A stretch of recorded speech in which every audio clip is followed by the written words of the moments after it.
I'm Dilshara.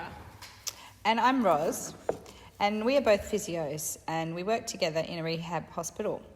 Myself, I've been a physio for about 30 years, with 15 years in rehab, and Dilshara has about 11 years experience as a physio, with 10 in rehab. And we both run a weekly falls prevention session here in our hospital. So today we'd like to talk to you about falls prevention. First, a disclaimer. The content within this recording is for the purpose of general information only and is not intended as therapeutic advice or personal guidance.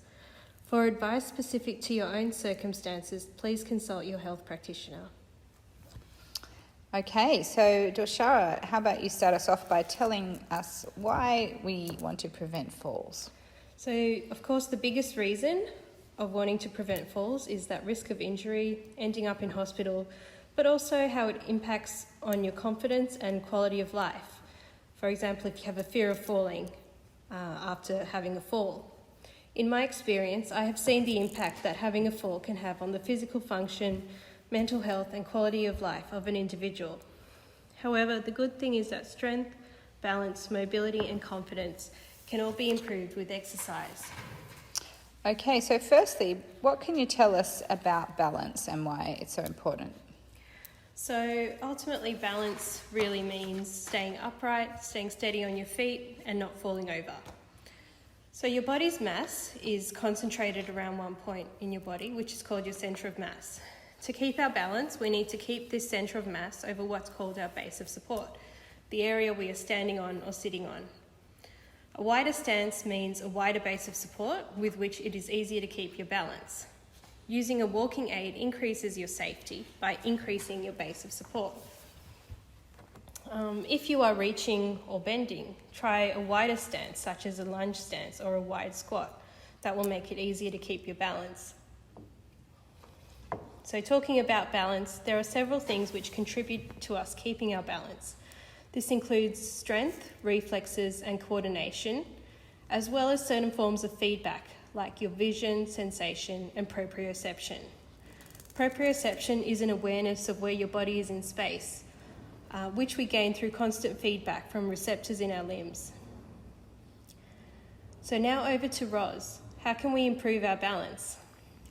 Okay, so the good news is that balance can be improved with exercise that is specific and challenging and particular to the task of improving our balance. So the types of exercise that we want to do is to challenge our balance by starting to narrow our base of support. So we want to do these types of exercises in a very safe environment, either with someone else with us or somewhere where we can hang on to something if we need to, like the back of a chair or, for example, a kitchen bench.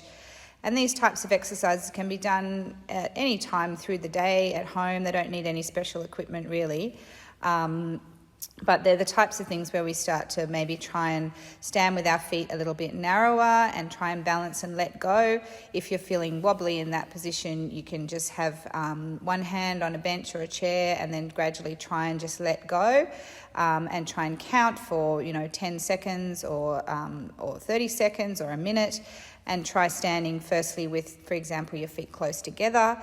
You could then try standing with your feet one foot in front of the other, what we call like a tandem stance or a semi-tandem with your feet a little bit apart.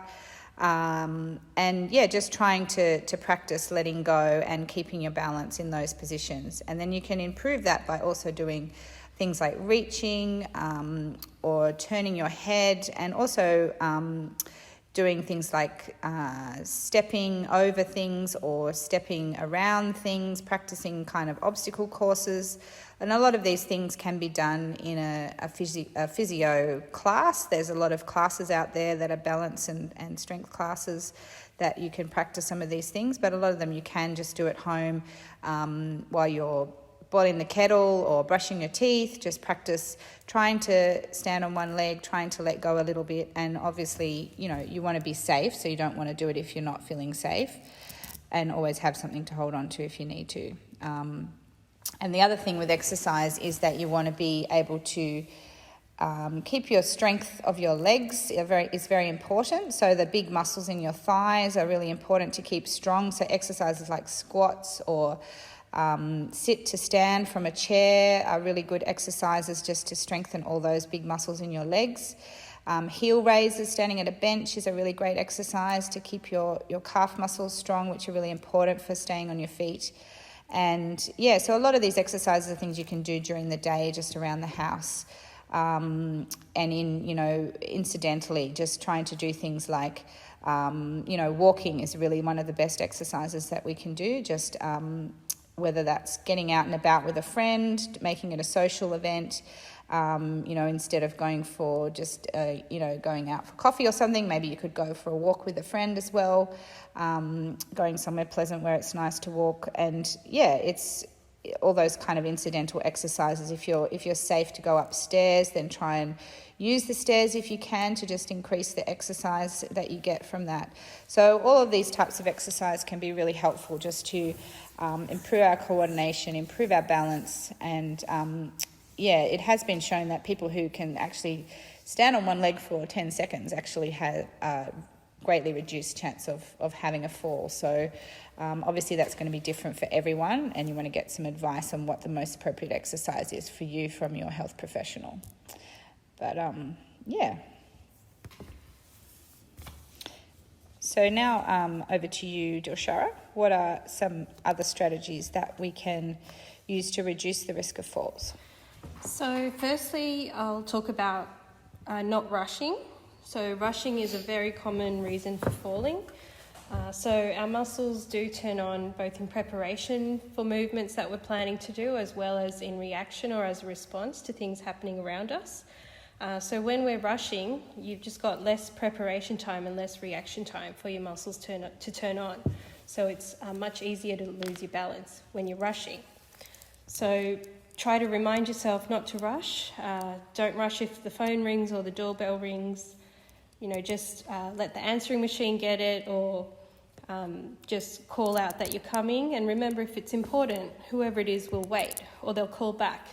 Other options might be having a cordless phone or a mobile phone. If you're running late for an appointment, also try not to rush. Make a phone call, let whoever it is know that you're running late, so that takes the pressure off you for rushing. But also try to give yourself enough time to get ready for things, so when you're planning your day.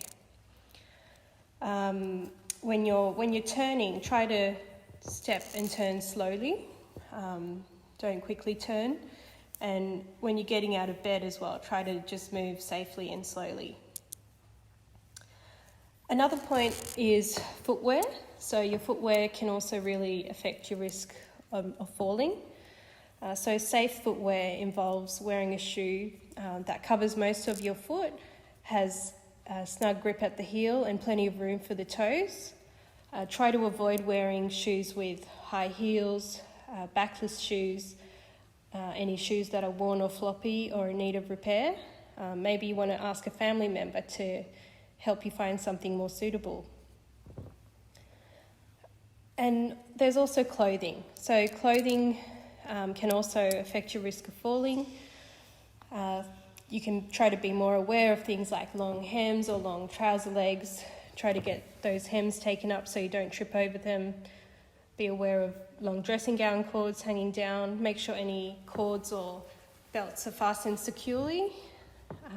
Generally, well-fitted clothing is safer than loose or baggy clothing. So if you've been unwell and lost weight, you might want to purchase some smaller size clothing.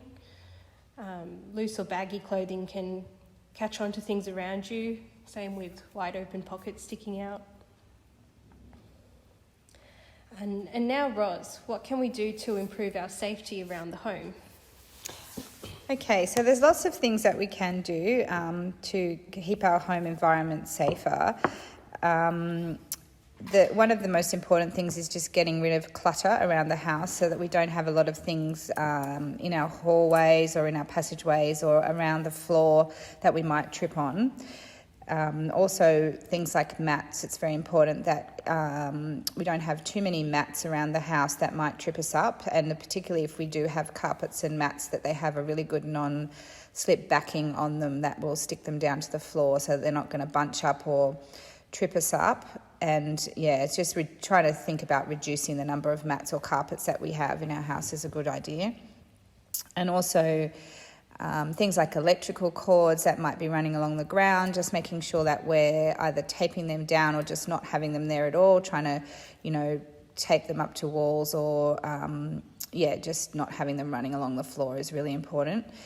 Also, lighting is really important, so making sure that we have lights, particularly if we're someone who gets up in the night to go to the toilet, just making sure that you've got either a night light in the bathroom or in the hallway. You can get lights that go, into the power points down at floor level, which can be really helpful, or a touch sensor light or sensor lights to light the way when we're coming into our house at night, particularly, a really good idea, so that, we're just not fumbling around in the dark.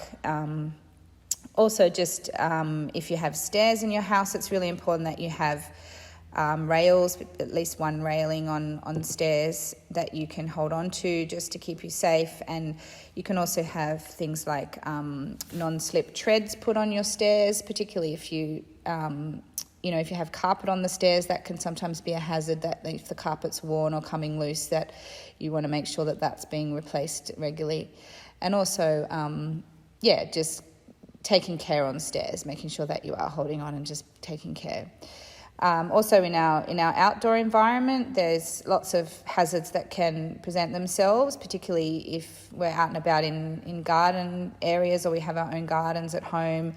Just making sure that they're maintained regularly, that things like branches are cut back regularly, or leaves are swept up, or things like gum nuts or little seed pods, things like that could be a real trip hazard, that we're getting that cleaned up regularly, or getting someone to do that, getting a gardener or a family member to help with that if we're not able to do that ourselves. Just making sure that if we are out and about in the community, that we are just watching out for hazards, so uneven paving or footpaths that might have tree roots that have dug up the paving, just trying to avoid those kind of areas. And using walking aids when we're out and about if we do feel unsafe can be a really helpful thing to just give us that extra stability. Stepping down curbs, just looking for perhaps a pole that we might need to hold on to help us get down a curb if we're a bit unsteady or a bit unsure, or going out and about with a friend or a family member if we do feel unsafe. So, and also in the community, that if areas are really in poor repair, it's a good idea to report them to the local council so that they can be repaired. So I think that's the main things about home safety. But there's also personal alarm systems that are especially good for people living on their own for long periods during the day. So did you want to tell us a bit more about that, Dil? Sure. Yeah, so wearing a personal alarm system involves wearing a pendant or a wrist button, which you can press and get help immediately if you're having any difficulty. And it can also help give your family, friends a peace of mind as well.